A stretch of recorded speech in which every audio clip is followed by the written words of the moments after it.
Wrestling Omakase brings you a full-course meal of all of Japanese wrestling, men's and women's. Join me, a Japanese wrestling fan for over 20 years, along with a rotating cast of equally knowledgeable co-hosts as we cover everything from New Japan and Stardom to Noah, All Japan, DDT, Tokyo Joshi, Mari Gold, Sendai Girls, Dragon Gate, GLEAT, Ice Ribbon, and even more stuff. If you're a fan of Japanese wrestling and you want coverage of the entire scene in one podcast, check us out right here on the Voices of Wrestling Podcasting Network each and every week. Get us wherever you get podcasts today. Most people don't realize how much their personal information is being bought and sold every day. Data brokers are making billions, pulling details about you from public records and the internet, and then packaging and selling it, usually without your consent. That's how your information lands in the hands of scammers, spammers, even stalkers. It's why you get endless robocalls and why ads seem to follow you everywhere. That's where Aura comes in. Aura actively removes your data from broker sites and keeps it off. They also instantly alert you if your information shows up in a breach or on the dark web. But Aura goes beyond data protection. With one app, you get a VPN, antivirus, password manager, spam call protection, dark web monitoring, and even up to $5 million in identity theft insurance, all backed by 24/7 US-based fraud support. Other companies might sell just credit monitoring or just a VPN. Aura gives you all of it, together, at the same price competitors charge for just one service. Start your free trial today at aura.com/remove. Protect yourself now at aura.com/remove. This podcast is a member of the Voices of Wrestling Podcasting Network. Visit voicesofwrestling.com to hear the rest of our great podcasts, as well as show reviews, columns, opinions, and updates across the world of wrestling. To the highway in a brand new day. Gotta let it go.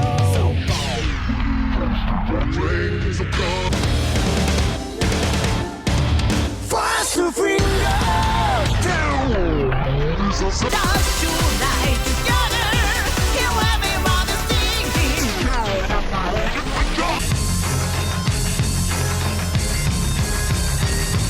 你看到我就怕，头皮发麻，我的手。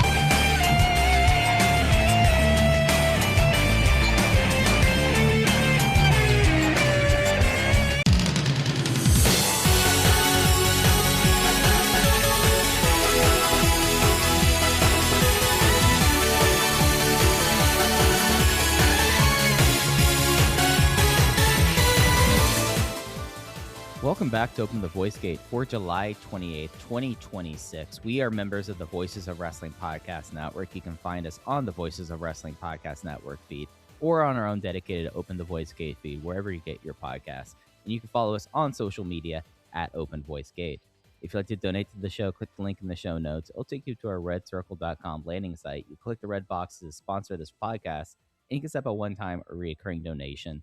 No obligation whatsoever, but we would like to thank our previous donors. I'm one of your hosts. It's your old pal, Mike Spears, joined alongside your other host, Case Lowe. In Case, I'm very proud to report that this evening, as we are sitting down and recording, it is a temperate 75 degrees in my office in comparison to last week. It got to 82 by the time we were done with the Kobe World Review last week. That's quite warm. That is a very uncomfortable setting. I do empathize with you greatly. I am glad to hear that it is slightly cooler in your neck of the woods. Only 102 today. Only 102. I mean, but it's a lot more of a bearable 102, if that even makes any remote sense to you whatsoever. It does to me, because I like it that temperature, but I can understand why for most people that doesn't make any sense. Mike, I've got two topics I want to get to before we get into the Dragon Gate stuff. We're going to talk pretty extensively about this Kobe Sabo Hall show, the first show post Kobe World 2026. We're going to do a big preview of Rey De Parejas 2026, which kicks off next Tuesday in Cork and Hall. As of right now, the plan is to record a day later than normal, so to watch that Cork and Hall show a week from Tuesday, which is today, record the day after on Wednesday, and then you guys will be able to consume it on that Thursday. That is the plan, at least for now. But Mike, I've got two things in mind that as I was going about the wrestling world this past week, I thought, I wonder if Mike Spears has an opinion on these things. I have an American wrestling topic and a Japanese wrestling topic. Which one would you like to start with? Well, I feel like right now, somehow I am mostly up to date in the G1 climax, which is the first time I feel like in my late 30s and or 40s this has ever happened to me. So let's go international first. Let's go I'm feeling that. international. Yeah, let's do it. Well, it's funny you mentioned the G1 climax because in the midst of the G1, I decided that now was the time to catch up on All Japan Pro Wrestling. Why I chose this incredibly inconvenient time to do so, I do not know. I have not been caught up in real time with the G1 since maybe 2016. It's just not something that ever happens for me, and it's certainly something that does not happen for me in this era of New Japan. I will make my way through stuff that I care about. Eventually, I hear there's some good Zack Sabre Jr. stuff that I'd like to check out. What are There's your some impressions great of Zack the? Sabre Jr. shot. Okay, So, what are your impressions of the G1 so far? I think that, like, for one, it is a bit of a breezier year than last few years, and I mean, part of that is because there's not as much evil. Like evil in the House of Torture, even in this state, does not feel as like just all around you, just overwhelming. There was Takeshita versus Bolton was pretty hot. That was a really good match. I really enjoyed that one. But like, it's an interesting tournament so far because it feels like that they're rebooking it on the fly after Umino got that concussion. So I like watching tournaments where I feel like that they're going to their other option and seeing what happens. I thought our friend Alan Forel offered a really interesting perspective that I agreed with on the Umino injury and the poor way that New Japan has handled that. Not in the sense that Umino should have been forced to wrestle with a head injury. That is not the point that he was making, but he broke this down on the same Pro Wrest Paradise episode that he did the Kobe World Review on, where New Japan missed an opportunity to do something spontaneous and do something, I don't know if fun is the right word, but have a little bit of fan service in replacing Umino because it happened so early in the tournament. And instead they said, here's some bad news, deal with it. And I do find that to be a very odd approach for this current stage in New Japan. But from what I am hearing, and I have not listened to any of Joe Lance's daily audio, I have not read any reviews. I'm very, very out of touch with the G1 right now, but I hear Zack Sabre Jr. is awesome. Has Yuto Ice done anything of note? I feel like Ice has been very interesting because of the way that he has worked the tournament, that he has treated everything like it's a knockout or submission match. I like that's that. kind of fun. And that's kind of fun. Oscar, I've been a big Oscar fan because I like the fact that he actually works to his size. And that's something that, like, it's great, the fact that we're having more acrobatic wrestlers, and people who have like enough body control that, like, a lot of people can hit a moonsault, a lot of people can do dives now, but the fact that Oscar is just so dedicated to just wrestling 6'7" powerhouse, it's quite kind of refreshing. Yoda Tsuji is someone that, like, I was very high on a couple of years ago, and the more that, like, I like the more that there is of him and the more matches that I kind of see of him, and even though, like, he was so clearly ahead of the others in his class, like, I find myself, like, wanting to sell more Sugi stock as time goes by. I'm with you. I'm out on Tsuji as a guy that I really care about. I think he can have great matches, but I was expecting a much different career out of Tsuji, a much different, more consistent, higher ceiling career from him. And I think he's just proven to us that he's not that kind of guy, which is massively disappointing. So there was a few years ago where he was sort of the guy that I really latched onto in New Japan. And over time, I have just slowly weaned myself off of being invested in him as a wrestler, which is a disappointment. But I will eventually get there. I will eventually watch at least the big Zach stuff, the big Callum Newman stuff that people are pimping out, and some of the Takeshita stuff. Because again, I've heard that Takeshita Oleg match is great from a few different people now. So I will. Oh, it rules. It is, like, I think it is better than anything that happened at Redemption on Sunday. Okay, that's high praise. I love Bandito versus Fletcher, but that would be the only thing that I would imagine would be in contention for that. Which is entirely fair. Like, that was head and shoulders. And like, when we get to US, I have a question for you.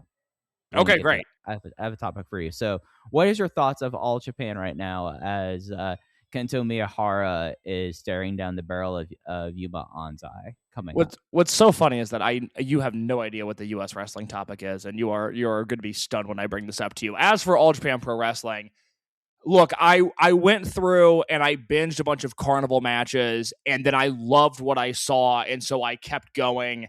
And now I'm pretty much caught up. I haven't seen the Kobe Sambo Hall show with the Naruki Doi Dan Tamura match and the Kento Miyahara Renayabe match that people seem to love both of those. But I've seen everything through the July Korakuen that had interested me up to this point. This is the best full-time promotion in Japan right now. It's better. They run more shows at Osaka Pro, so I got to give the edge to All Japan, even if I enjoy Osaka Pro just on a personal level a little bit more. Yuma Anzai might be my favorite non-Dragon Gate Japanese. Actually, I know. Yuma Anzai is my favorite non-Dragon Gate Japanese wrestler. And it's starting to become Yuma Anzai by a wide margin. I think this guy's awesome. I think the work that he's done this year has been incredible. The Go Shiozaki match from April 12th will be a top 10 match for me this year. I thought the Miyahara match a week later was absolutely incredible. And now he's in this tag team. Mike, there's this match from the July 19th Korakuen Hall. It's Atsuki Aoyagi and Rising Hayato versus Yuma Anzai and Shota Kafuji. Have you seen this Kafuji guy? No, I haven't seen Kafuji before. So debuted in 2024. First full-time year was last year. Wrestled about 100 matches this year. He's on pace to have about the same number of matches this year. This guy's great. I don't know what his ceiling is. I don't really know the booking patterns of this All Japan regime well enough to have any sort of insight into what his next month and 6 months and year might look like. It's just not a promotion that I have that much of a grasp on, and really have never had that for modern day All Japan. But it's a promotion that when they click, they are really fun to watch and they're really fun to binge. And this Kafuji guy just has all of the fundamentals that I want out of a Japanese wrestler. He's very fun in this July 19th tag because Anzai is Anzai. And for an All-Asia tag match, Aoyagi and Hayato both walk into the ring with a certain level of swagger. You know, those are belts that they've been around for a long time. They feel very comfortable in that spot. They feel like they have a certain level of credibility over some guys on the roster when it comes to All-Asia tag matches. And so Kafuji is very clearly the fourth of four guys in that tag match in terms of where they're slotted on the roster. And he works like that. There are very obvious power dynamics at play with Aoyagi and Hayato really roughing this guy up, and then Anzai being the big heavyweight star of the match. It's just a really, really fun dynamic. It's a really fun match. I didn't believe people when they said that Hideki Suzuki and Kengo Mishima were having great matches in 2026, but sure as shit they are. I watched matches from both of those guys over this past week that I was blown away by. It is just a really, really good time in All Japan right now. And if you're not caught up, I would get caught up before that Anzai Miyahara match coming up in a few weeks.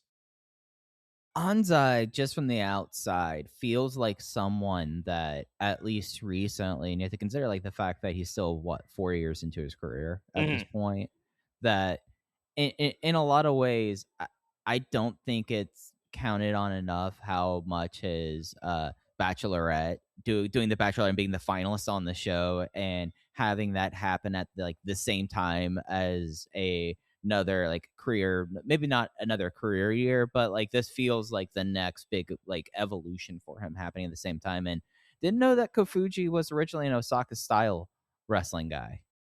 I can see it. Yeah, that makes a little bit more sense now. You'll like him. You should watch that tag. I think that's a style of wrestling that you could really get into. Yeah, no, I'll be sure to kind of check that out. So what's your U.S. topic that I have absolutely no idea that's coming for me? I know you're a man that enjoys the written word. Sure. You are somebody that enjoys curling up with a good book. I'm just curious what your level of excitement is for the new David Schumacher book, Why Hulk Hogan Matters, which was released today. Step into the ring as David Schumacher wrestles with the legacy of the iconic Hulk Hogan. Why Hulk Hogan Matters traces the explosive heat and heel turns of how Hulk Hogan came to be a true cultural phenomenon, whether you're a lifelong Hulkamaniac or fascinated by the Hulk's truly unique, larger-than-life celebrity. Why Hulk Hogan Matters is the ultimate homage to the legend of the ring. What does that do for you, Mike? Well, I had to check something before I continue. As sometimes, and I'm not trying to pull a Harris Whittles here. Sometimes where like someone just out of the blue, like back in the day, would follow you on social media, and you go like, "Huh, that's interesting." Mm-hmm. I had to go back and check to see if David Shoemaker still followed me on Twitter, just because I was like one of the most bizarre ones that happened, given what I would tweet about. Right? Like that's weird. Yeah, I don't think that's just craven. That book's just fucking craven. Did you like? Are you bringing this up because you got like the press hits in your shoot work mail? No, oh god, no. I don't. But I just saw it today because I still follow him, and Sure. I don't know. I mean, the Masked Man Deadspin was interesting wrestling writing outside of the IWC zeitgeist. And had its time and place, but I don't feel like he's done anything valuable ever since then. No, I remember, the one time that I really engaged with him was when, and this is, ancient history now, but it was before the first Double or Nothing when Pac was supposed to wrestle Hangman, and then he got pulled off of the show. And Shoemaker went on because he podcast. was Dreamgate champion. Well, I think mainly because there was, was it because he was a Dreamgate champion or because there was a visa issue? I think the visa issue was to cover for the fact that he wasn't going to drop a fall in AEW until he dropped the Dreamgate. Okay, I now is again, it was so long ago that I can't even remember what the actual truth of it was, but I remember Shoemaker being incredibly critical of that, and I believe he called it the Open the WrestleGate Championship instead of the Open the Dreamgate Championship, and I just thought he kind of exposed himself as being a bit of a doofus in that episode, and I'm so thoroughly unimpressed with, given the platform that he has access to, what he does with his work, and while I would be incredibly interested in, I don't know if scathing is the right word, but a non-childhood fascination look at the life of Hulk Hogan, I just can't imagine this totally. I just can't imagine this being a worthwhile read. But I saw that come across my timeline, and I thought that was the most ridiculous thing that I had ever seen. Yeah, I am right now reading one of the most ridiculous books that's ever written. It's called The Power Broker. It is done by Robert Caro, who is this incredible historian who does an insane amount of research. And The Power Broker is about the guy who basically built all the highways and the parks in New York City, Robert Moses. And essentially, this book, it's 1,300 pages. I'm doing the audiobook as I'm walking every morning to get through it. It's a 60-hour audiobook, and I'm only halfway through. But like the thoroughness and the willingness to kind of just plainly state, like, this person, Robert Moses, was a monster of his time and was able to accomplish more than most politicians accomplish without being in a single elective office and actually losing the only election that he participated in. But Caro is very like fact-based and presents things as they happen. He was able to get an insane amount of documentation. This is a guy who's doing a 5-volume series on Lyndon Baines Johnson, and he's in his 80s, and he's working on book 5, and there's no talk about George R.R. Martin about him. Like, this guy's getting this book done at this point. But like, it absolutely, if someone was able to do like, this is the facts and look at wrestling from a not hagiographical mindset that often happens with Vince McMahon, often happens with Hulk Hogan. If there's actually a book that's able to do that, and I think the Josephine Reisman book on Vince McMahon was one of the few books in recent years that was able to kind of do that, then there's value there. But what Shoemaker's putting out has absolutely no value, and it feels like whenever Brian Alvarez put out like the 50 things you must do as a pro wrestling fan book, they exist to be given as Christmas presents by family members who know you're kind of into wrestling, but they don't know your real taste, and they're probably were better off to get you like something for a grill instead. That is such an excellent comp. That is so good. So I have a question for you about Redemption that Please. happened on Sunday. I have noticed the backlash against this show, and I think a lot of it is pretty well warranted about about wedging in the show here, the amount of melodrama that kind of happened, and just the fact that it was just not the best output of AEW. I don't think it was their worst pay-per-view by any stretch of imagination, but it had a rough hour and a half. I had something that occurred to me during the show, and I wanted to just throw it at you and see if this sticks, or if I'm just, just being a crazy philosopher type. It are a lot of people's reaction to how poor redemption is due to the fact that there's usually 4 or 5 guys that you can count on AEW pay-per-views that they're going to get time and their matches are going to rock, and Jon Moxley, Will Ospreay, Kyle Fletcher, Bandito, and the Young Bucks, and you book them into 2 matches, and one of the matches was just hamming up melodrama as far as possible. So you lost you lost a Continental title match, you lost like another chance for a Bandito versus someone else, and Fletcher versus someone else, so having 2 great matches.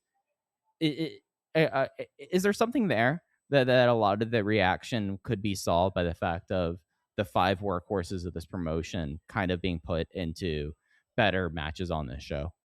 I think the difference in quality of a show when Ospreay has a typical Ospreay output match compared to the one that he had on that show is so dramatic and so intense. And that, I mean, I think it's more so than a Bucks thing, more so than a Moxley thing. I just think the swath of what we have come to expect from a Will Ospreay pay-per-view match compared to what we got, despite who he was in the ring with, or I guess, it's irrelevant who he was in the ring with. Bringing them into the ring and taking away their ability to have those matches too. There are Ospreay matches on pay-per-views that if they're 4.25 stars, they're viewed as a disappointment, and this was a 3.25 star match. So it's a pretty dramatic swing in terms of what we got from him. I thought Bandito versus Fletcher was fantastic. Bandito 4.5 star match, yeah. Bandito continues his track record as one of the best wrestlers, one of the best big match wrestlers in the world. Fletcher continues his streak as, I think, the best wrestler in the world. That was excellent. The Bucks, for as great as they are, they've gone through phases where I think they've had outright bad pay-per-view matches, so I don't think they make a ton of difference in this.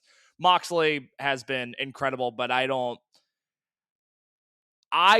personally rely on him to have an incredible pay-per-view output in the same way that Will does. I just think this comes down to we didn't get the usual great Ospreay match that we get, which is like a match of the year contender type match, and then there were 2 really bad matches back to back, and that's the difference in what this show has received feedback wise compared to what we normally get. Because the main event was great. Bandito versus Fletcher was great. I thought for a ladder match, I thought the opening match was great. It's just we had 2 really bad matches and not a match of the year contender from Will Ospreay. Oh, that's fair. That's fair. I guess I was trying to go more interconnected and thinking that the Ospreay performance removed 3 possible great performances out of the show because of being tied up with that instead of being spread throughout the card. Well, it's an issue of just what that type of match was, and I was a little bit more on board with this Ospreay story than a lot of people were. I thought they really missed the mark at the end of that show with the Ospreay Moxley stuff, and then I thought they kind of nailed the Ospreay Omega stuff, but there's a version of Ospreay and Mox versus the Bucks that is the type of output that we normally get from Will Ospreay, and then we're back in business. And I don't really think anybody, I don't think it's an all-time great pay-per-view, but I don't really think anybody would be talking extensively about it a few days after the fact. But they had the match that they felt was right for the storyline going on. It wasn't a great match by any means, sort of an odd Bucks performance, and so a lot of things got swallowed up that normally don't happen on an AEW pay-per-view. I think that's entirely a fair way to look at it, and maybe I was just trying to connect dots where there weren't dots to connect there with that. Unless you had something else you want to touch on, I think it might be time for us to get into the Kobe Summer Festival show that happened this Sunday in Kobe Summer Hall. Let's do it. All right, so this might be like their 3rd or 4th version of this show. They've always run kind of a festival kind of show for a late July, early August Sambo Hall show, and I felt like that in the past there might have been things that have been built up to it. I think one year the Miyane show was tied into the summer festival, and that's when they had Great Okan and Bushi coming in to Sambo Hall for that. But overall, what were kind of your takeaways for this, both this as like this summer festival idea, and then overall this first show after, or the first televised show since Kobe World, the first time really that you have Open the Dream Gate champion KZ, as well as like a firm trio in Tanaka-gun at this point. What were your takeaways of this show? I think this show really hammered home something that we've been talking about for most of this year, and it was really exemplified on this show, which is just how thin this roster is because of the booking. And I don't think this was an issue that this promotion was having at this specific time last year. I certainly don't think they were having this issue 2 years ago. I think this is a new issue at this promotion that is really, really glaring when you watch stuff like this and you just see how weak and futile these undercards are. And it's kind of shocking to see. I mean, if you go back and look at the Kobe Sambo Hall show from July 27th last year, this was the first Kobe show after Kobe World. When, Right. Ryafuda versus Mochizuki Jr. in a singles match in match number 2, because time is a flat circle. And look, this is not an awesome show by any means, but you do get Daya Tanaka and Yoshioka versus Sahara, Yanagiuchi, and Mochizuki when they were starting to really kick into gear with Mochizuki Dojo. You got Bendito, Flamita, and Monte versus KZ, Strong Machine J, and UT when Team Mexico felt like they had momentum. And then they closed the show with a Royal Sambo Battle Royal, which I do not love them ever closing the shows with that, but that was at least a storyline between Shun and what was the beginning of Gachai Dokuro. So it was Shun, Kakuta, Hamare, Ishin, Jason, Kai, Minoura, and Kato in that main event.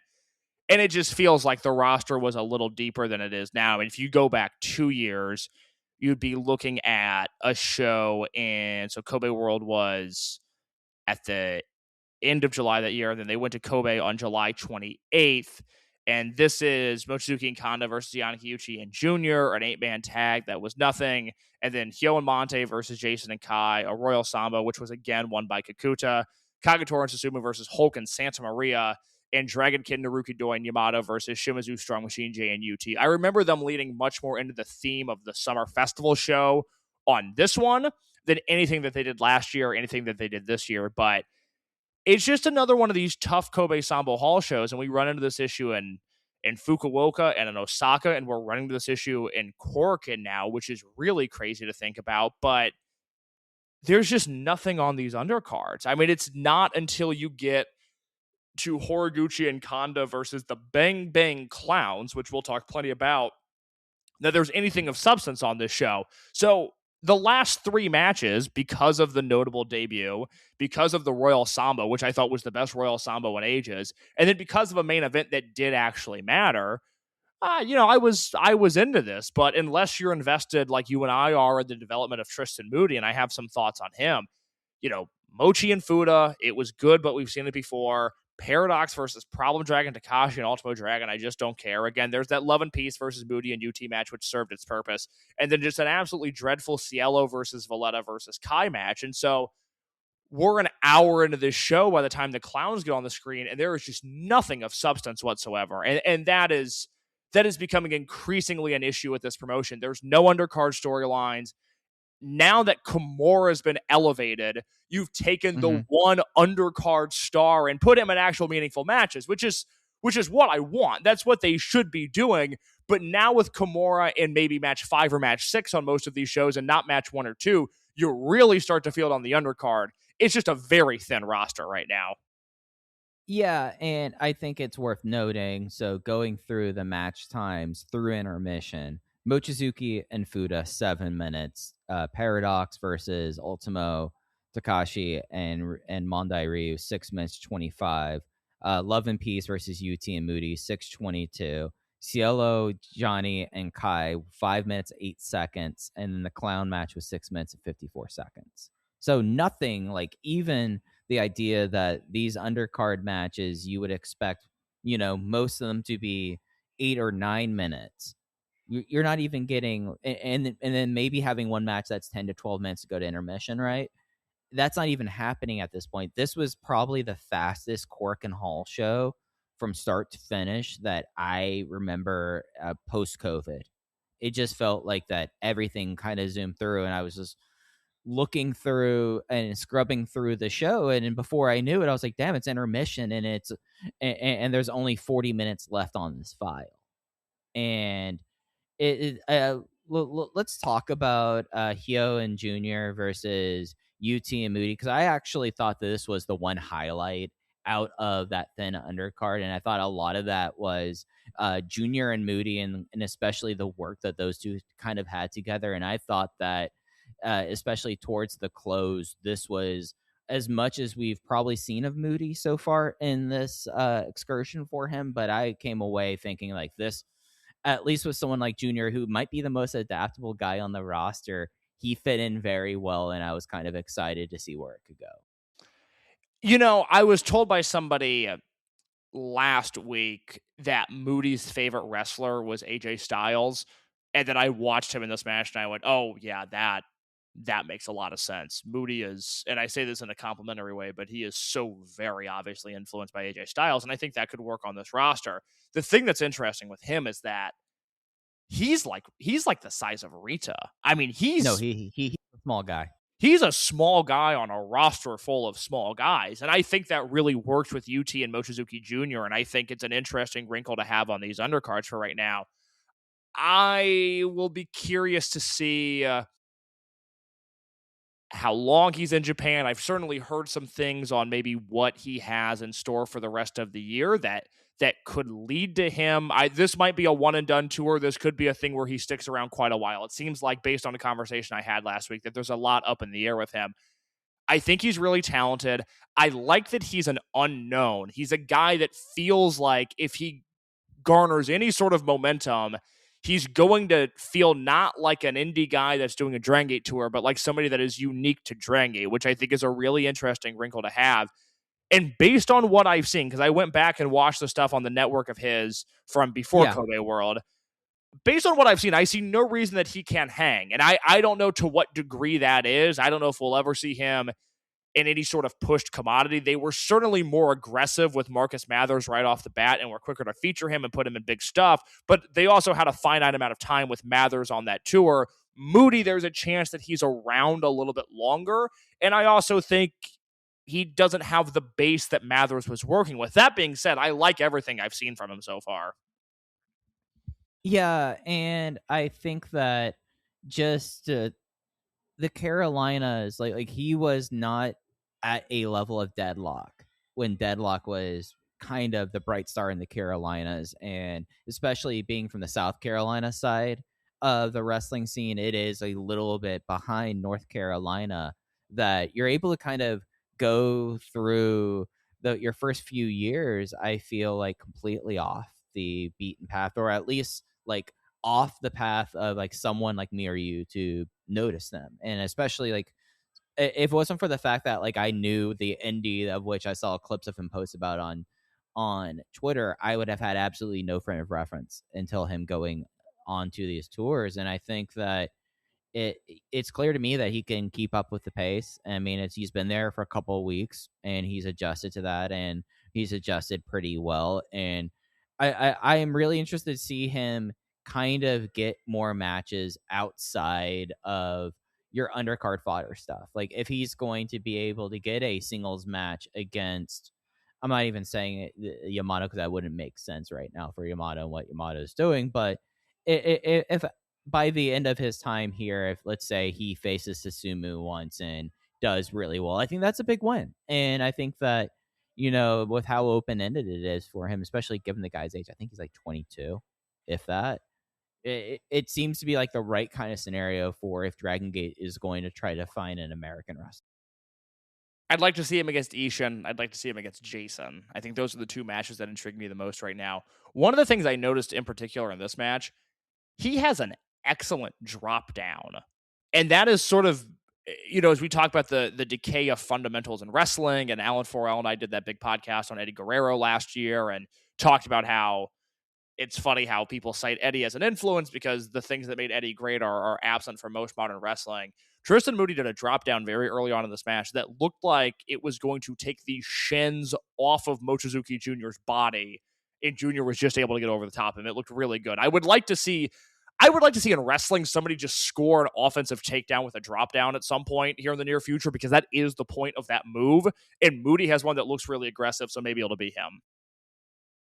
Yeah, I feel like that's something that either Moody or Kimura could pull off on this roster. Yeah, Kimura can do a lot of things. That guy's phenomenal. I'm quite excited about that. Let's talk about the Clowns, though.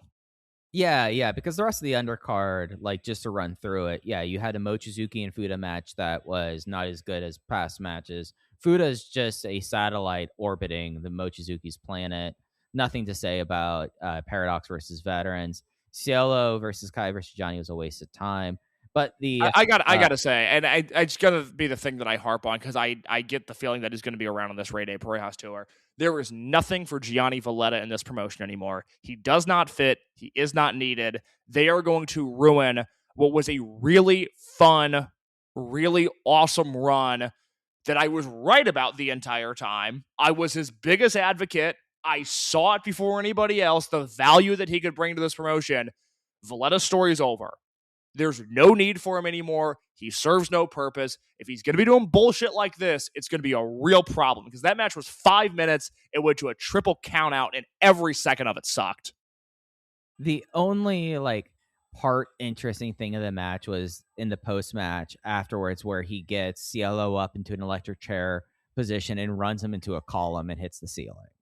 Like, that was the only kind of interesting thing there. The one thing that I wonder about with him here, and this might just be me again hoping for things that will just be better off, like, just kept in my mind here, is there any value for a KZ versus Valletta V2 defense for KZ? No, there's no. Okay. I don't think so. I only answered you like that. I didn't know if there was any money, if there was really no money left in the account in your mind. Whereas I was wondering if there was still just a couple little bits of change that KZ could get out of beating him. I don't think so, because the story there was always with, whatever was there between Valletta and Skywalker. And when Skywalker turned, they did that great Valletta babyface turn. They were able to get him a Gacha Dokuro title defense, him and Kakuta. But otherwise, the story that's left with Valletta, which I don't think is a particularly interesting story, and I certainly don't trust Dragon Gate in 2026 to be able to handle this, is the Akis and Yanagiuchis and Hamares of the world. All the young boys that he used to torment are now members of the roster, and some of them are pushed quite heavily. And I guess if you wanted to do something there, that's fine. But Valletta's a babyface, and those guys are all babyfaces. So I don't really care about that either. I don't see what purpose that serves. But no, we've seen Valletta have 2 Dreamgate matches. We had the Monte match that completely fell apart, and I think it was a bad night for both those guys. And then the Kakuta match, which was perfectly fine. But I don't think Gianni Valletta needs 3 Open the Dreamgate challenges in his career. That feels excessive. That feels like Cyberkong territory, where we're booking a guy in a Dreamgate match for the purpose of beating him, rather than this idea that he could feasibly win this title. I mean, it felt a little bit more feasible with the Kakuta match than it did the Monte match, but still, I don't really have any interest in that. It was just a bummer, because they had the perfect end of that story. He never needed to come back. And if they were insistent upon him having one more appearance, then they could have done whatever they were doing with the Saipatra thing at the last Korakuen. And, you put him on World and then he goes home. But I don't want him in Paradox. I don't want him messing with any of these new units. All of the young boys that he tormented are now baby faces, and Valletta's a baby face. There's just no more stories for him. And that's fine, but he's got to move on. He's got to leave the territory.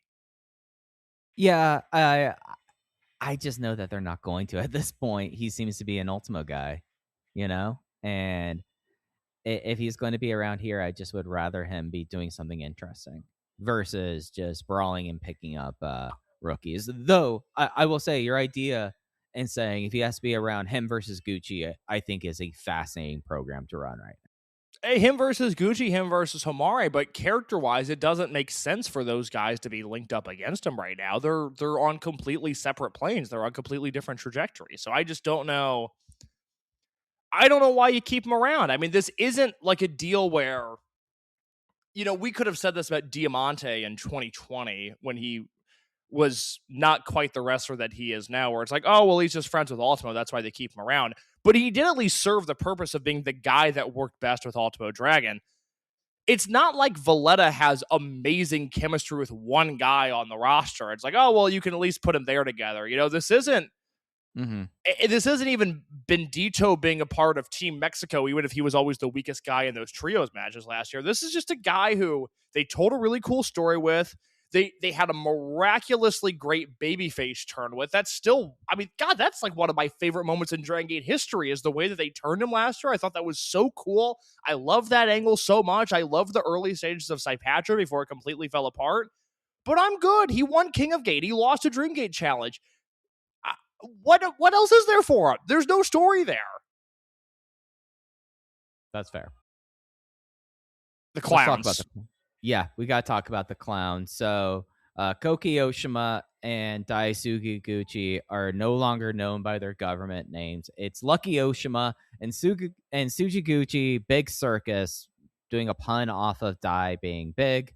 And they are Bang Bang Circus, or Bang Bang Clowns, sorry. And they had their debut match against Yasushi Kanda and Genki Horiguchi. Kanda wins the match for the veterans after a John Woo that hits both of them and doing a double pin. And we got a whole lot of clown stuff. So when this match was announced, I was really, really fearful of it. I did not like the idea of this gimmick. I did not like the idea of them debuting against Kanda and Horiguchi. I was really afraid that this match was going to be mean. And I maybe that is a childish way of expressing my emotions, but I don't come to Dragon Gate to see that sort of thing. If I see Katsuhiko Nakajima or, Masato Tanaka or Kano or Kenta, if I see those guys punk out a young wrestler, I there's a perverse entertainment there. I like seeing that. For as many shots as Mochizuki and Fuji and even Yamato and, in a prior generation, Shima and Gamma, for as many physical shots as they took at young boys over the course of their careers, it always felt like it was in the spirit of a professional competition and it wasn't mean. And I just had a bad feeling about this match going in, that with the gimmick and with who they were debuting against and with the power trip that Horiguchi has been on this year, I was really fearful for this and I was not excited to watch it. And it took me a few days to get to this show, so I had seen some early feedback on it and I wasn't really encouraged by what I had read to give this match a watch. I will say, Mike, not as mean as I thought this was going to be. Where do you stand on just the tenor of this match?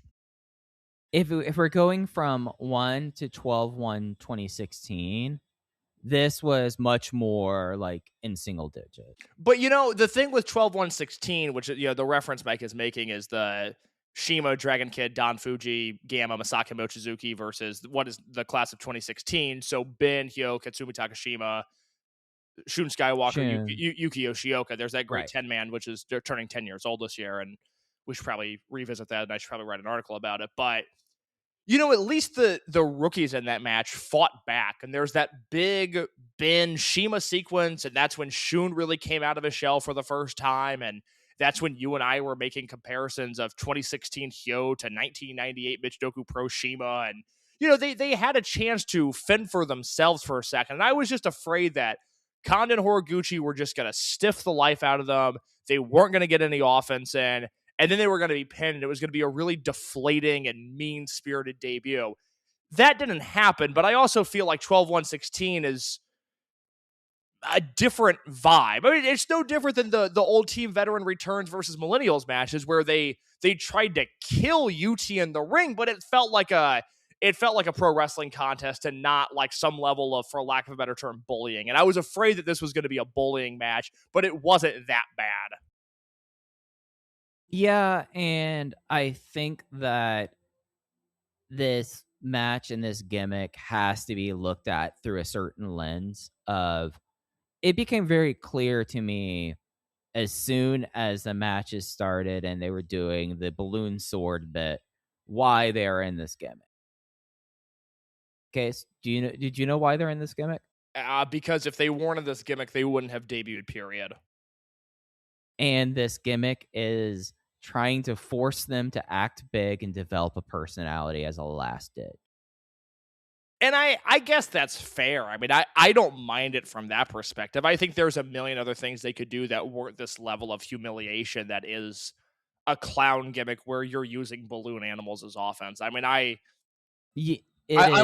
already annoyed with this promotion for the stuffed animal and Rey De Parejas, and I think there's a number of flaws. Like we talked about 2 weeks ago, this is a comedy horror goofy promotion right now, and adding 2 literal clowns to the mix does not help things.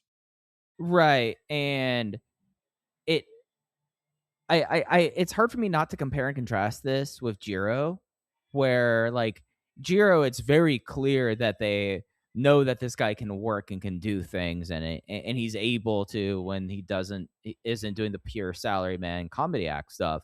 He's able to work, and it feels like a part of the roster. And even though I've been screaming from the mountaintops, they need to get him into tags. We need to get him away from just doing singles matches here. There's a level of care there that is not there with Bang Bang Clowns. Bang Bang Clowns really feels like, well, as you said, if you're still going to be here, I guess you can be clowns. And also, if you're still going to be here and you're now taking up space on this show, we're going to make you act big in hopes that somehow y'all develop a personality. Most people don't realize how much their personal information is being bought and sold every day. Data brokers are making billions pulling details about you from public records and the internet, and then packaging and selling it, usually without your consent. That's how your information lands in the hands of scammers, spammers, even stalkers. It's why you get endless robocalls and why ads seem to follow you everywhere. That's where Aura comes in. Aura actively removes your data from broker sites and keeps it off. They also instantly alert you if your information shows up in a breach or on the dark web. But Aura goes beyond data protection. With one app, you get a VPN, antivirus, password manager, spam call protection, dark web monitoring, and even up to $5 million in identity theft insurance, all backed by 24/7 US-based fraud support. Other companies might sell just credit monitoring or just a VPN. Aura gives you all of it, together, at the same price competitors charge for just one service. Start your free trial today at aura.com/remove. Protect yourself now at aura.com/remove. I guess that's the bright spot from it. This is a gimmick that does nothing for me. I mean, something I was thinking about earlier when we were talking about the undercards on these shows, and you had mentioned, which was a great point, about just how quick some of these undercards are. I guess if I was going to give them the benefit of the doubt, I would say that they're trying to channel 2002, 2003 Toryumon with the undercards on these shows and having them go in and out and having this super quick moving show and ultimately having a pretty short show. The difference is you would get maybe a 5 or 6 match Toryumon show where your first 4 matches don't hit 10 minutes. But I feel like everything on those shows would matter to some degree. And right now, nothing matters. And the thing is, there's nothing they can do with these clowns that I'm ever going to care about. There's no investment I'm ever going to have in these guys in this gimmick. I hope that they can work out of it. I would love to see them just be pro wrestlers. But as long as they're clowns, this is another thing that is going to take up a spot on this show that isn't serious and that doesn't progress a story. And so we're looking at a real possibility here where in the next few months, there could be a Kobe Sambo Hall undercard that is an Ultimo Dragon 6-man, a Jiro comedy match, a Clowns tag match, and a Royal Sanbo. And those could be the first 4 matches on a 6-match Kobe Sambo Hall show, and then we go to intermission after that. And that feels really troubling. Yeah, and it does not give a lot of hope that there's going to be a chance for them to progress when it's going to be like this kind of stuff, right? Like they are going to like steamroll into a Mochi Fuji match that they're going to get the crap beat out of them. It'll be cool because how much fun it has been in the past to see Mochi Fuji beat the crap out of rookies, but at least in the past, it was seen kind of as like an accomplishment, or like, okay, this is your gut check. Like, you get through this, and you may not be elevated up the show, but you're viewed kind of as a full roster member. Like, imagine what that match is going to be like. That's there is no gut check there. There is no, hey, you are full Dragon Gate wrestlers, and a level of kind of accomplishment kind of getting through that. It is going to be them trying to attack Don Fuji with a sword, probably do some knee bit, and then Masaki Mochizuki kicking their heads off. There's nothing to be gained in like these scenarios where in the past, like, you would at least think that eventually there would be a level of comeuppance, but what's the comeuppance going to serve? Nothing. No, this is a far cry from Mochi Fuji beating up UT in 2013 or the Mochizuki Dojo guys in either incarnation of that unit. These are two guys that will never progress in this gimmick from the spot that they were in. This was simultaneously the best thing that'll ever happen to them, and also the place that they'll stay at for the rest of their careers as long as they're in this gimmick. And that sucks. And I don't really want to see that. I think this promotion has a serious comedy problem right now, in the sense that there's way too much comedy on this roster. There's way too much comedy on these shows. And I'm not ever going to pop for a balloon animal spot. It's just not going to happen. So this is a lose-lose all the way around. I guess it's nice, and Jay put this up on his Blue Sky, these kids wanted to debut so badly that they accepted this gimmick. The problem is that now we're stuck with this gimmick. Mike, have you been on the Gaiora webpage? They already have roster spots for them. They already have their own unit section on the roster page with a logo, mind you. Like, they're not going anywhere. This is going to be a thing until they burn it into the ground and they run into the ground. And then from there, who knows what happens. But it was not the match that I feared it was going to be. I really feared that it was going to be upsetting and that it was going to leave a really bad taste in my mouth. It wasn't good. I didn't like it, but I didn't not like it in the way that I was afraid I was going to. Yeah, no. Did you know that Lucky Oshima is already 26 years old? I did not know that. Man, there's sunk cost fallacy right there. It's a bummer. I don't know. I this is kind of the thing that I think we have to really watch going forward is, oh yeah, at the start of the 2020s, think about all the kids they were pumping out of this dojo and think about how good all of those kids were. And, think about the kids that left the dojo and are knocking it dead in promotions like DDT. Yes. And so when you've got your DDT guys like Sumi that were in the dojo and then left, and then you've got your Kentos and Fujiwaras, and then, you've got your Estrellas and these defects, even Dragon Dia coming in 2018 is pretty recent vintage, all things considered. Fujikawa's now Fujikawa, absolutely. Yeah. But, from 2018 post-split to 2023, let's say, Mike, they were debuting kids all the time. It was so much fun to cover because they almost all of them hit the ground running and were really exciting from the jump. And, some of them have worked out. I could list off all of these names that they debuted since 2018. Go ahead. For you right now.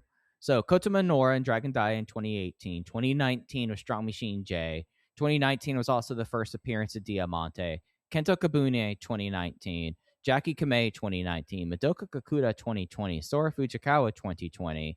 La Estrella 2020. And Kanon and Kazuma Sumi were around that time period. Let's move to the actual future era. Riki Hashi 2021. Ishin 2021. Rita 2021. Takuma 2021. Rhea Fuda 2021. Rhea Fuda is coming up on his 5th year anniversary. Crazy. Shoya Sato 2021. Mochizuki Jr. 2022. El Cielo 2022. Kaito Nagano 2022. Yoshiki Kato 2022.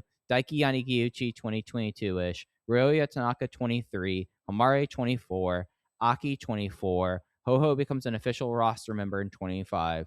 Kimura 25. Shimbashi 26. And now Bang Bang Clowns 26.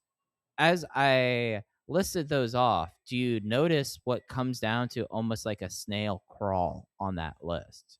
It really slows down after 2023. It really does. I mean, this is the biggest year they would have had since 2022 at this point. And that's with Jiro and the Bang Bang Clowns. It's like, objectively, if you were building up a company and you're trying to find the pieces towards the future, and the idea of Kazuma Kimura, he's 24 years old. We already see where he is. He's already, as you mentioned earlier, he was in the main event of the show. And he is already paying off like this. I talked about momentum up and momentum down so much. Kazuma Kimura's momentum is so high, sky high at this point. You can't ever expect that these three guys can even scratch that at this point in these gimmicks. And it could be a situation where Shimbashi finally gets to level up and move along in certain things and is able to feel like a more ingratiated member of the roster member. But right now, the year 2026 is the most comedy heavy year ever coming out of the Dragon System Dojo. And inherently, there's nothing wrong with No. a down year or two in the dojo. It would be unrealistic to think that they're keeping the pace that they were in the early part of the 2020s. But now we've also had enough time since Tanaka's debut to notice the start of a pattern and to notice the heavy hint, the heavy direction towards comedy with the most recent debuts. It's just something to keep an eye on, because we've seen this throughout Dragon Gate's history where there's a few lost generations. There's a few years where that dojo goes quiet and they don't pump out a ton of roster members. And I think this promotion is at its most exciting, where yes, you have your established main eventers in the top of the card, but you also have those young guys running around trying to figure themselves out matches 1, 2, and 3. And I think that's a uniquely Dragon Gate thing for the most part, where you get that card integration and you get guys that can be elevated quite quickly and can develop personalities quite quickly and are not in the New Japan or the Noah system where things move at a glacial pace. I think part of the charm of Dragon Gate is, hey, if you debut and there's something there, we're going to use you, and we're going to use you aggressively in certain moments. The problem is that with Jiro and with the Clowns, we kind of know what's going on right now. And I loved how aggressively they used Kimura when he first debuted. They scaled him back. Now it seems like they're pushing him again. I think that's fantastic. But I kind of need another Kimura or another Homare or another Tanaka to come through the dojo at some point here pretty soon, or else I'm going to start to get worried. Yeah, no, and there are new young guys, and that's probably another reason why they felt like that they were like, okay, fine, you two can be clowns now. So maybe there are some people that will be coming, but it's a fallow time period, and it's kind of accentuated by the fact that you got 3 comedy gimmicks so far debuting in 2026. But after intermission, this turned into a much better show with the Rey De Parejas preview Royal Sambo. It was not a overly complicated battle royal. It was the 5 teams that were already announced and were native Dragon Gate teams facing off in this. But what you ended up having was 10 guys that were able to kind of tell a kind of a good through line preview, ending with Kota Minoura unleashing the full clip of all of his finishing moves on Kagetora to get the win and to enter Rey De Parejas for Zenith at a peak after their debut loss at Kobe World. Like I said earlier, best Royal Sambo in forever. I thought Coach Minoura in particular had a really good night, and I will table the rest of my Rey De Parejas thoughts for just a little bit.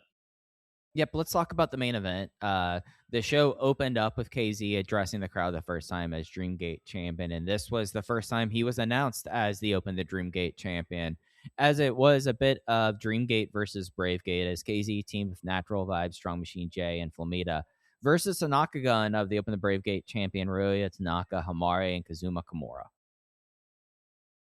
I am really curious to see, as we move along here in the near future, how they handle Tanaka's unit. And what I mean by that is not necessarily the booking of it and the wins and losses, but how quickly they get a name, how quickly they get a logo, how quickly they get gear, how quickly they feel like a unit. Because you and I, both publicly and privately, based on conversations we've had, have heard rumblings that, I guess for lack of a better term, this promotion has become very lazy. And I mentioned during the Kobe World preview 2 weeks ago, I thought it was a really big mistake to not have Tanaka debuting this unit, even if it's just him and Kimura at that point, because that's before Homare joined, I thought it was a really big mistake to not have them debut this unit at Kobe World.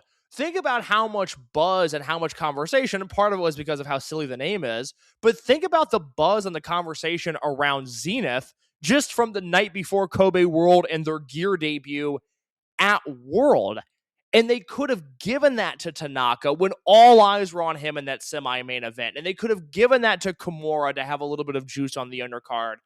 And instead, they're this unaffiliated, unmatching trio that rocks, by the way. I loved this match.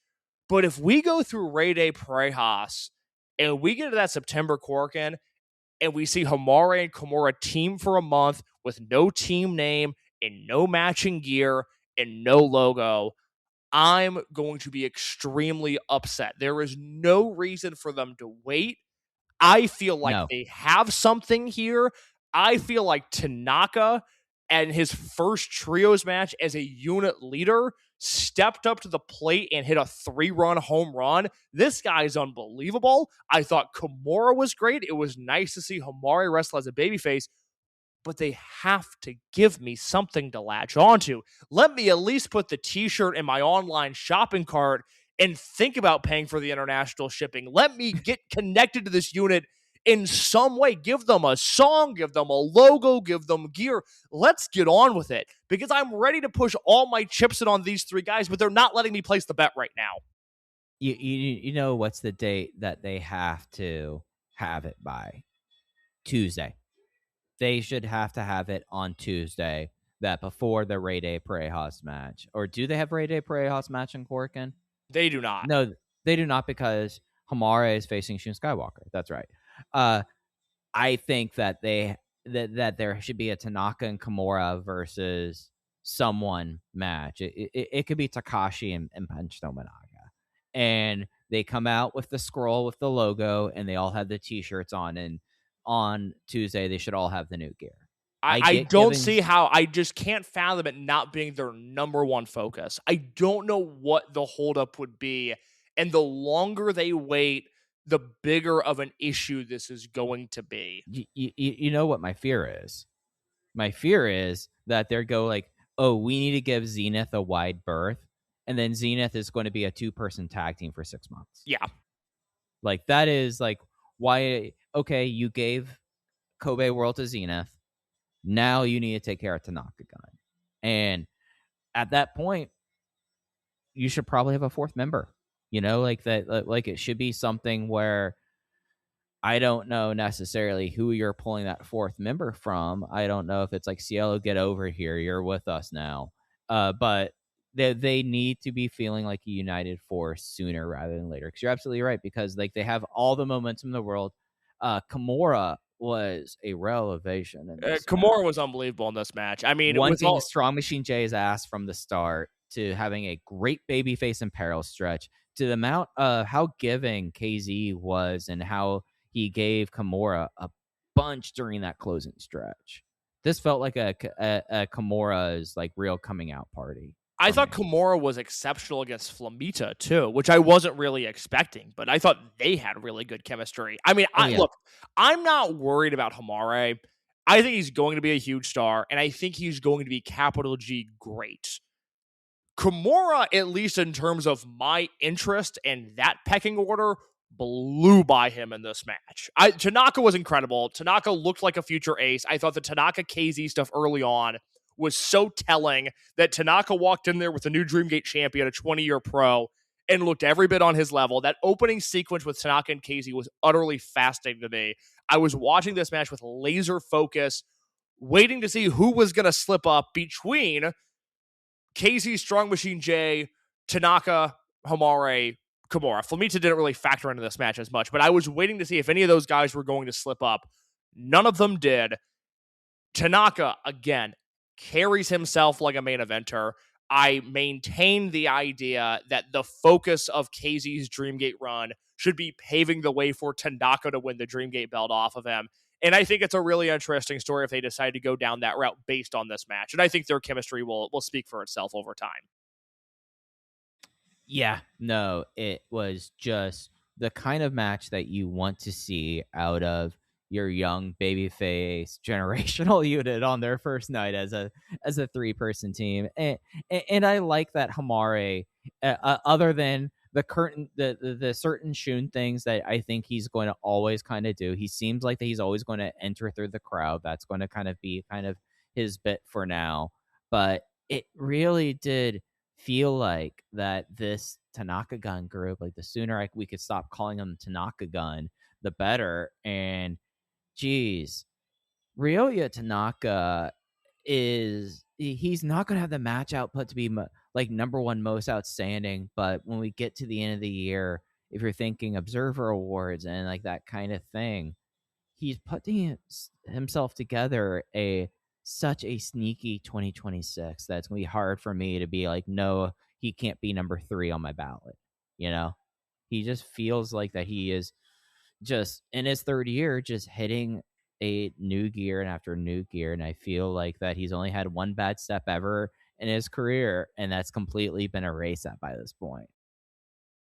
Well, it's funny because it must have not been impactful because I can't even think of what you're referencing. Missing the Stardust at Kobe World last year. Oh yeah, God! I mean, that turned into nothing. And they luckily, I don't know if you saw the video compilation they put together, but of all of his Bravegate wins, but he's got 11 clean Stardust presses to go off of that aren't the one that he messed up at Kobe World last year, and then the submission went on UT from Golden Coliseum this year. So it's ended up working out great for him. I mean, he is, to me, the most entertaining wrestler on the roster, at least on a show-in, show-out basis, because he's given stuff to do, whereas Jackie and Rita, it's still just a total crapshoot as to what they're going to be involved with. And, going forward, when I look at these cards, my eyes are going to go to what are Tanaka, Hamare, and Kimura doing before I look at anything else on these shows. I think this could be a very special unit.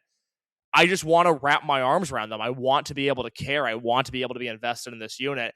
And I think it's really concerning that they didn't get the shine at the Kobe World press conference. They didn't get the shine at Kobe World.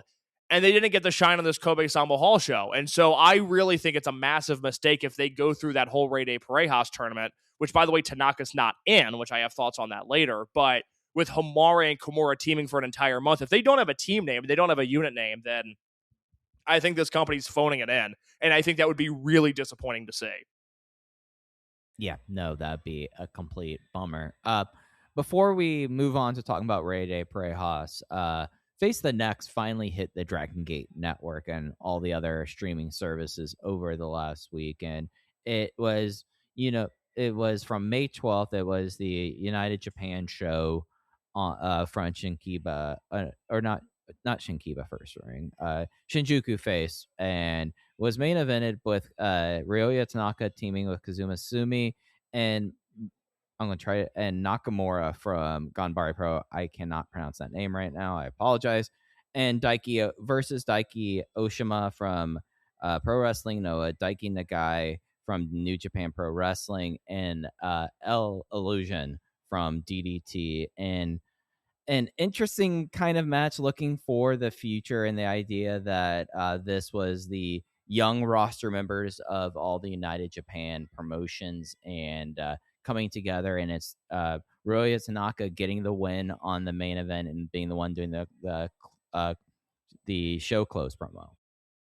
Yeah, I wanted to watch this main event and at least just mention it here very quickly. It's a 3.5, 3.25 star match, kind of depending on how you're feeling. Which, by the way, I gave that Kobe Sambo Hall main event 3 3/4, but I do think it's. I was 4. Yeah, I don't blame you. I was right on the cusp there. I think it is essential viewing because we're post Kobe World. This could be the thing that sets the direction of the company for the next 6 months. And I think if you're the type of person that's listening to this show, you've got to go out of your way to watch that match. The Face the Next main event is not as good, but I really like Sumi. Our thoughts on Tanaka are well documented. And then Nagai, Odashima, and Illusion, I think, is a really interesting trio because I think Daiki Odashima at this point has become one of the 50 best wrestlers in the world and a real bright spot on that very murky, very cloudy Noah roster. And unsurprisingly, the highlights of this match were Tanaka and Odashima going at it with one another. And I think Odashima is starting to get a lot of love internationally. I think he's developing a very big fan base. I don't need to pit two wrestlers against one another, but if you're the type of person that loves Odashima, there is no reason why you shouldn't be equally as obsessed with Tanaka. Munetatsu Nakamura. I thought for a second it was the guy that Junior faced out of Gambare Pro, but it's not. No, it is not. No, but I as somebody who has watched an odd amount of Gambari Pro over the last year, I also like this Nakamura kid. Yeah, I thought he looked really good there.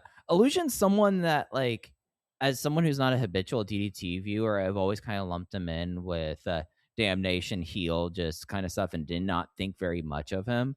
And when he dropped like the heel act and the middle fingers, he's not a bad worker, especially for his size. Like, I was kind of impressed with that. But He yeah, is I've made this comparison before with other wrestlers. I think it is kind of fitting of him too. I like when my wrestlers have a Gabe Sapolsky Ring of Honor era polish to them, and Illusion strikes me as a Jersey All-Pro wrestler. that's fair. That is entirely fair. I think he's fine. I think people like him way more than I do. I want him to be great, but I do not think he's a great wrestler. I think he can be fun. Whereas Odashima is a great wrestler. Tanaka is a great wrestler. Daiki Nagai is going to be a great wrestler. I think Sumi's on the cusp of being very, very good. I think Illusion's fine. I'm not into that as much as everybody else is. Okay, so Junior did face Munetatsu Nakamura on the Gambare show last year. That's worth tracking down if people haven't seen that. We only mentioned it briefly on this show, but if you were not keeping track of the Masaki Mochizuki Gambare World Heavyweight Championship run last year, that was really fantastic stuff. And yeah, I'm looking at that card now. This was the Gambare Pro Young Gambare Summit from May 10th, 2025. This is actually what got me on a Gambare Pro kick last year. This Junior versus Nakamura match from this show. You can track this down online. Oh, yeah. I remember watching this match.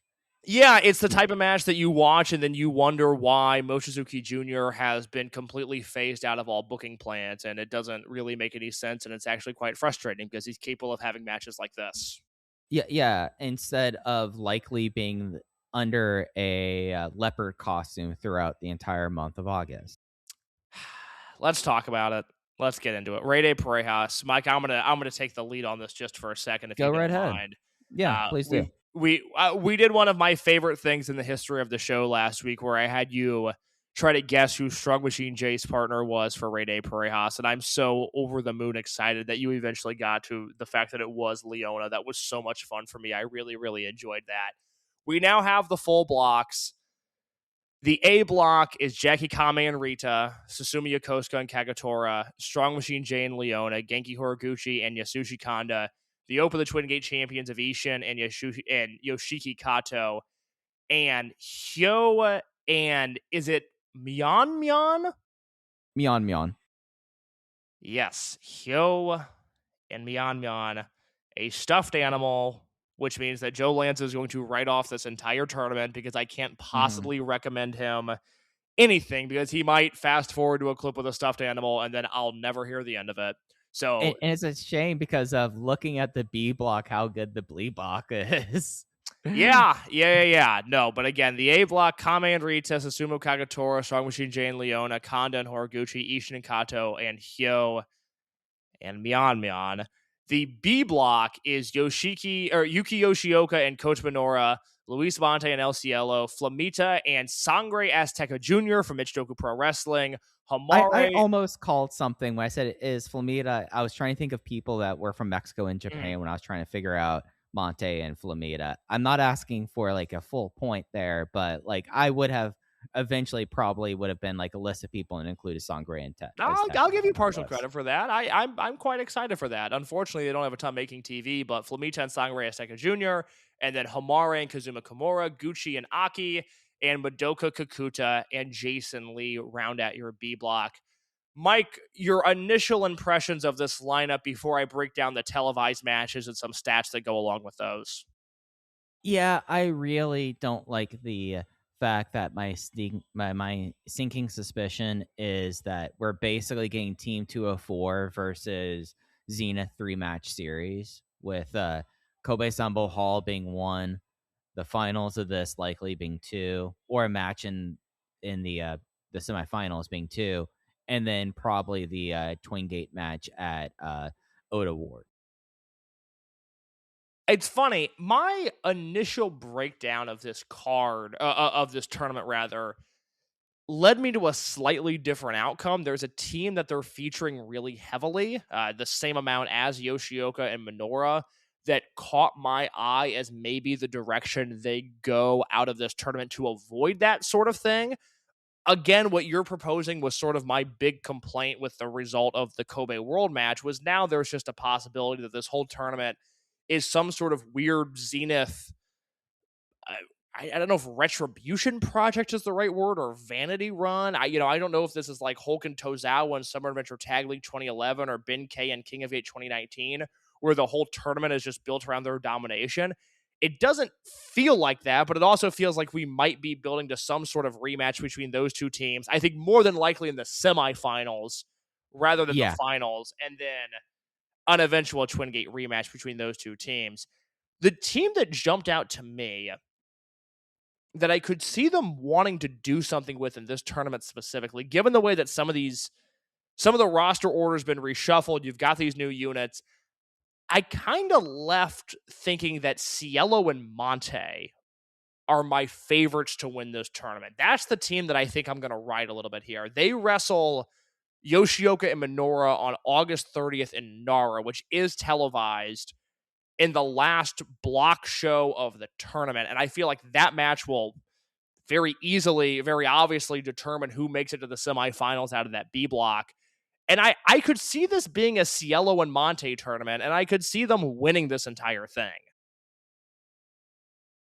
Yeah, because they are the two pieces of the puzzle that it feels like they're going to keep them independent.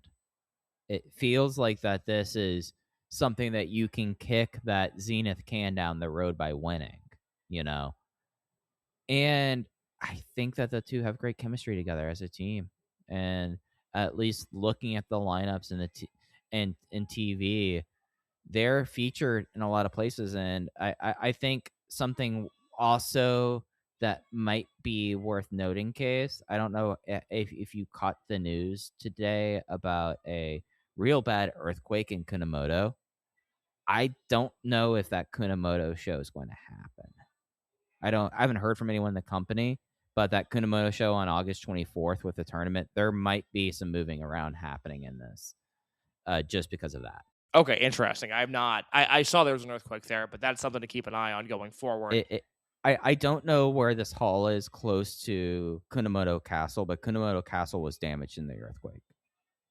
I'm certain one of our listeners probably knows in the difference, and if that's the case, but we'll send the bat signal out for John Carroll. That seems like something that John would be able to help us out with. So for sure, yeah, they would know. I mean that very genuinely, by the way, just in case that came across sarcastically. That does seem like something John would know. So hopefully they have some insight there.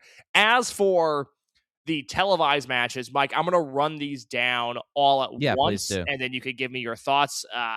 The August 4th Korakuen Hall show, we are getting Susumu Yokosuka and Kagetora versus Strong Machine J and Leona, Hyo and Myan versus Ishin and Yoshiki Kato, and El Cielo and Luis Monte versus Flamita and Sangre Azteca Jr.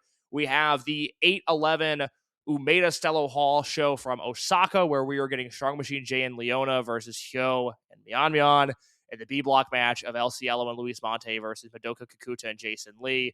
We have the 8/16 Kobe Sambo Hall show, where we are getting Genki Horiguchi and Yasushi Kanda versus Hyo and Myan, Hamare and Kazuma Kimura versus Madoka Kikuta and Jason Lee, and Yuki Yoshioka and Coach Minoura versus Gucci and Aki on that show. We have a Fukuoka doubleheader. The afternoon show, we are getting Strong Machine J and Leona versus Ishin and Yoshiki Kato, and Yuki Yoshioka and Coach Minoura versus Hamare and Kazuma Kimura.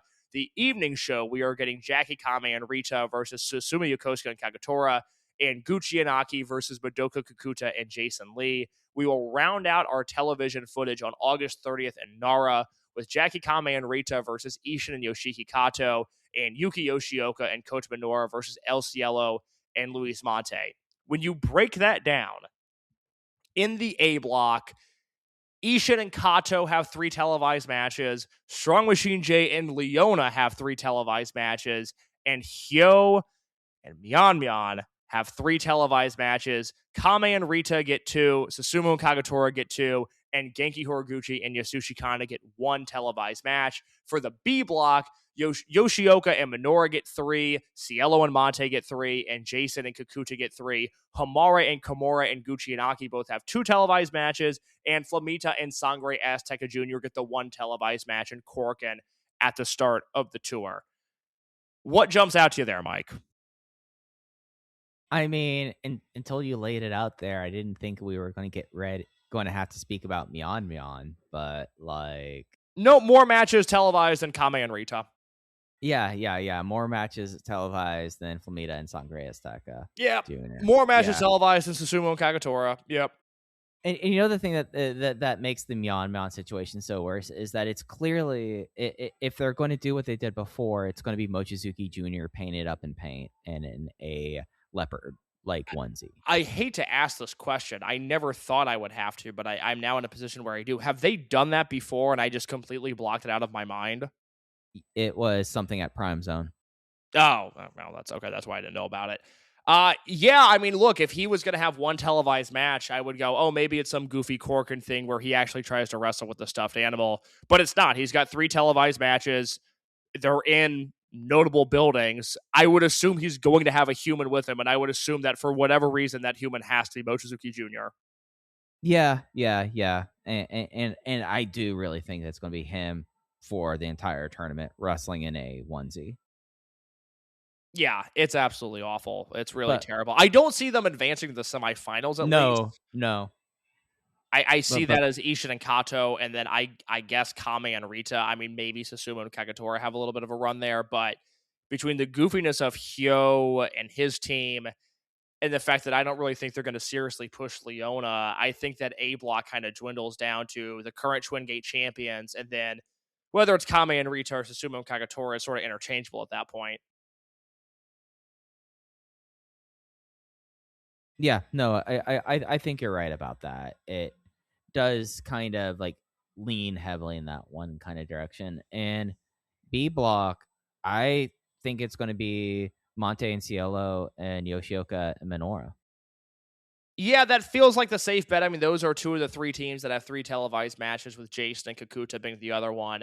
I personally do not have a ton of interest in a semifinals of Ishin and Kato versus Jason and Kikuta. I don't need them to go down that route. I would rather Jason and Kikuta just get knocked out of that tournament late. They're contenders, but they're not going all the way, and I think they could have a very fun run. Before I ask you your most anticipated matches, because I have 3 that I've circled as things that I really care about, I do want to note this tournament, no KZ, no Tanaka, no Yamato, no Dragon Kid. We are under the impression that for what was Dangerous Gate, that big Tokyo show in September, they are building to KZ versus Yamato. What's the name of the new Tokyo show in Oda Ward? I don't know. Something stupid. It is Tokyo Infinity Hectopascal. I just wanted to hear you say it after. I hate this company. Remember when Dragon Gate used to bring me so much joy? I hate this fucking company, man. It sucks. Remember when everything was in the right place and it was like, okay, it's Dangerous Gate, then it goes Kobe World, then Dangerous Gate, then Gate of Destiny, and then before you know it's Final Gate, and it's like, oh, those have gates in the title, and then it's like Gate of Bayside, and it's like, that's a great name, you know. Instead, we have all of this AI bullshit. Tokyo Infinity Hectopascal. I certainly won't feel like an idiot writing that down when I do that show review. So we are under the impression they're doing KZ versus Yamato at that show for the Dreamgate belt, and we are under the impression they are doing Tanaka versus Dragon Kid for the Brave Gate show, or for the Brave Gate belt on that show. I think it's very interesting. They did not give KZ a team. They did not give Yamato a team. I think it's very, very hard to build a world title match during a tournament tour when those guys are not in the tournament, because just, I think naturally the tournament's going to pull focus and our eyes are going to go there. I'll be very curious to see how they're lined up in Korakuen, assuming they're on opposite sides of each other in the same match. Who knows? Maybe they just forego building that match altogether and then they just announce it just because. And I'm also super curious to see, without partners, because the 2 stablemates he has are in this tournament, what they do with Tanaka over the next month.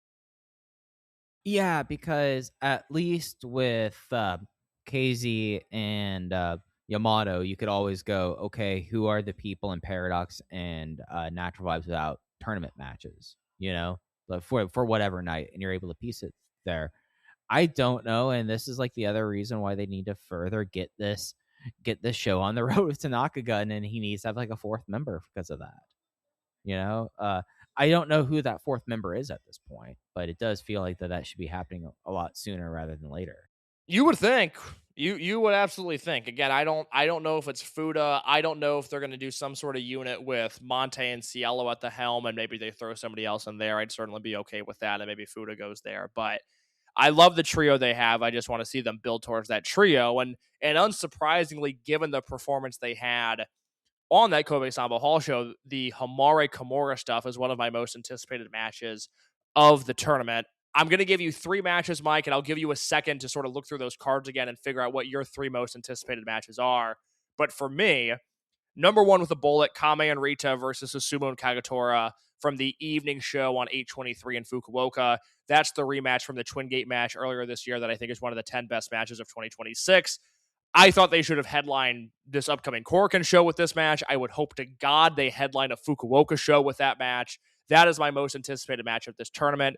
Number 2 from the Fukuoka afternoon show that same day would be Minoura and Yoshioka versus Hamare and Kimura. I am really curious to see what that would look like. And then number 3, just because I think the stakes for this match could end up being super high, and I like when Yoshioka wrestles Monte specifically. My 3rd most anticipated match is Minoura and Yoshioka versus Cielo and Monte from the 8:30 Nara show. Okay, so I have 3 completely different matches I'm going to throw in here for you. I love it. I am so bummed that we're only getting one Sangre Azteca Jr. match, but El Cielo and Luis Monte versus Flamita and Sangre Azteca Jr. That is the one match on Korakuen that I'm most looking forward to, including Shun Skywalker's farewell.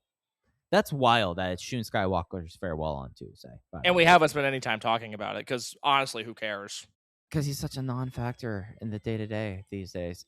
Anyways, the next one, I'm going to Kobe Sambo Hall, and I am fascinated in the idea of what kind of match Young Vibes versus Zenith might be.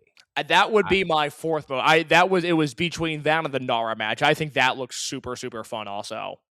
Yeah, there is just a level of meat to it that I want to see, like Aki versus Yoshioka. I think that's fascinating. Minoura is getting a personality now, and him dealing with Gucci, I think it has some levels to it, and I think that there's something to really kind of get into that.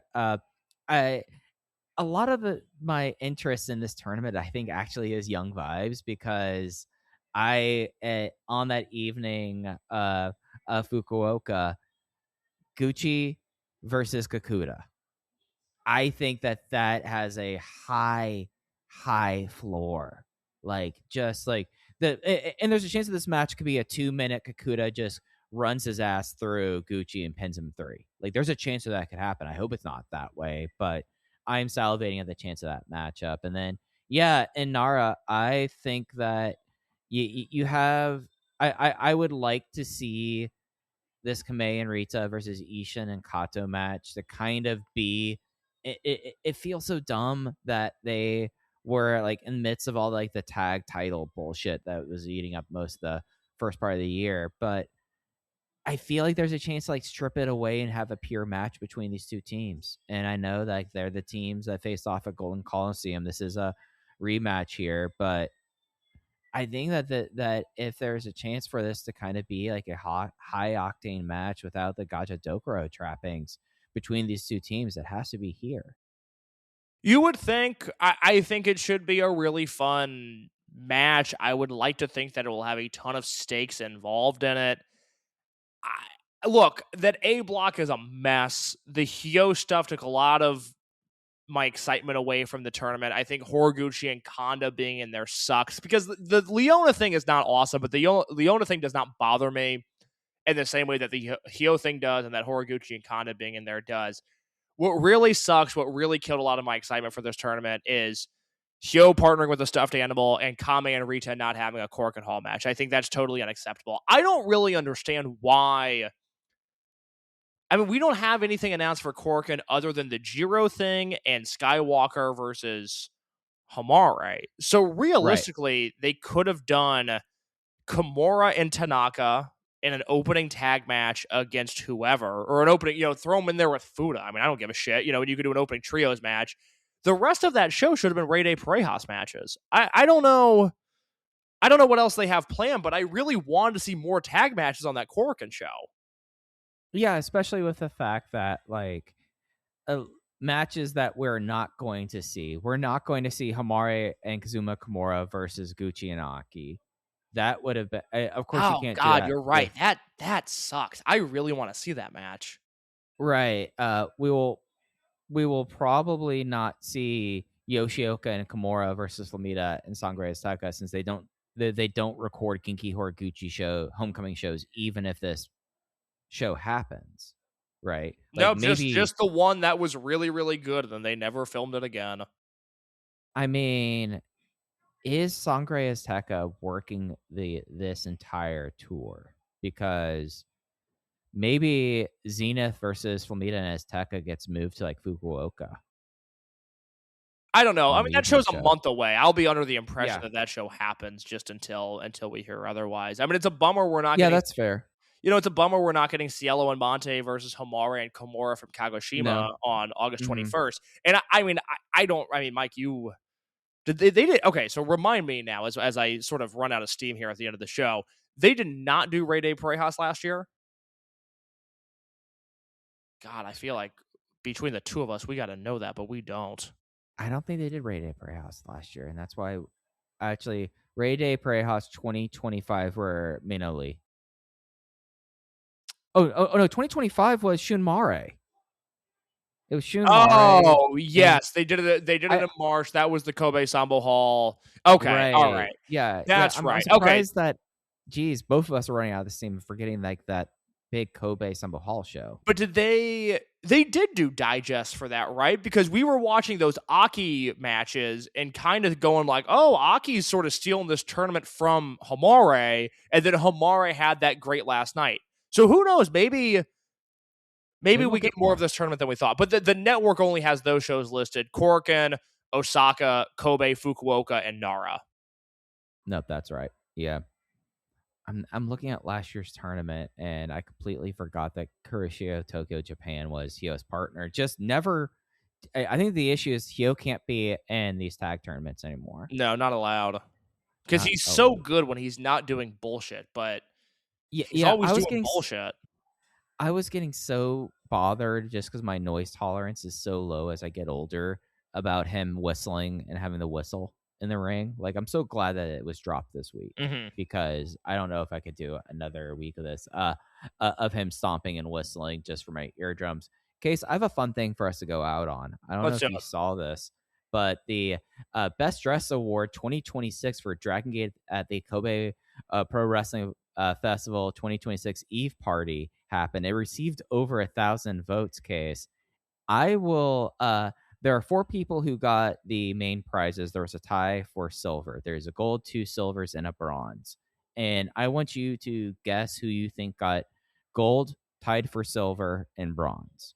Oh, God. I think Kyo probably got gold, Tanaka and Yoshioka tied for silver, and let's say Junior got bronze.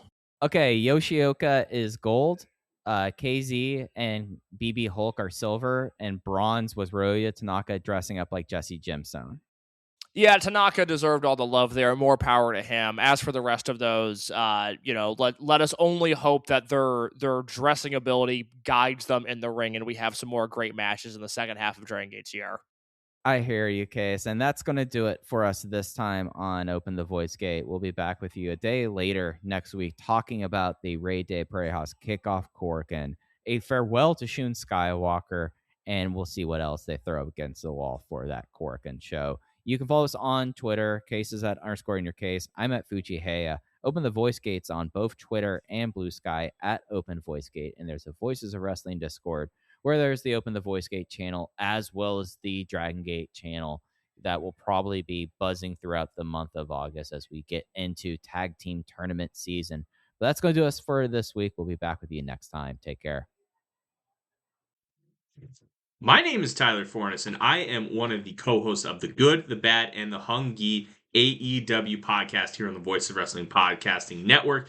We take a broad scope approach to the world of All Elite Wrestling and the entire universe of Tony Khan. We talk about the big matches, the big stars, the promos, the storylines, and we also look at it from a big picture perspective. How are things going to change over the course of the next 10 years with AEW still in the picture? How are companies like WWE going to adapt and adjust to AEW? Are they going to be a similar way like they did with WCW in the late 1990s? Will there be a counterpunch? We talk about all of that and more on The Good, The Bad, and The Hungy every week on the Voice of Wrestling Network. Most people don't realize how much their personal information is being bought and sold every day. Data brokers are making billions, pulling details about you from public records and the internet, and then packaging and selling it, usually without your consent. That's how your information lands in the hands of scammers, spammers, even stalkers. It's why you get endless robocalls and why ads seem to follow you everywhere. That's where Aura comes in. Aura actively removes your data from broker sites and keeps it off. They also instantly alert you if your information shows up in a breach or on the dark web. But Aura goes beyond data protection. With one app, you get a VPN, antivirus, password manager, spam call protection, dark web monitoring, and even up to $5 million in identity theft insurance, all backed by 24/7 US-based fraud support. Other companies might sell just credit monitoring or just a VPN. Aura gives you all of it, together, at the same price competitors charge for just one service. Start your free trial today at aura.com/remove. Protect yourself now at aura.com/remove.